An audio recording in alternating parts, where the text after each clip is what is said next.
Hello there. In this video I will share you some tests that I did on 3 guitar amps that I have now, and they are: Roland Cube 30 is a 30 watts amps with 10-inch speaker. Roland Cube 80 GX is a 80 watts amp with 12-inch speaker. And Line 6 Spider 2 with 30 watts amp and a 12-inch speaker. The Cube 30 is the one that I used most of the time, as we do more of the small gigs like brewery, bar, and restaurant venue, and it is very light to carry. I would bring my Roland Cube 80 only on larger gigs so I can adjust my volume as needed when the crowd takes over most of the acoustic space, as I explained in my video titled Zoom LifeTrack L8 Part 3. Few months ago I bought a used Line 6 Spider 2 guitar amp, and I have not tested these guitar amps side by side, but I did play them individual, and my preference is the Roland Cube 30. I don't know why, but again, every musician has their own ears and from God-given listening ears, and translate the sound to our mighty brain, and the computation is processed faster than a trillion bytes of calculation, and we get the answer. After I did my test, I was little puzzled about the result, and I have to figure out and apply some logic to understand what I have experienced at that test. But before I go on, let me share the video of my test. I have used a plain iPhone S5 and placed on about 7 feet from the amps and elevated it about 2 feet from the ground. I have used a Yamaha electric guitar model EG112C using the neck pickup. I have played the guitar applying a moderate strum and pluck on the strings. Now here it is.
Now you heard it.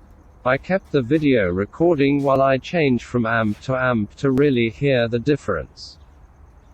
Now again there are a lot of factor of what you are hearing. First your ear, your brain, the acoustic, the recording device, type of music you like and so on.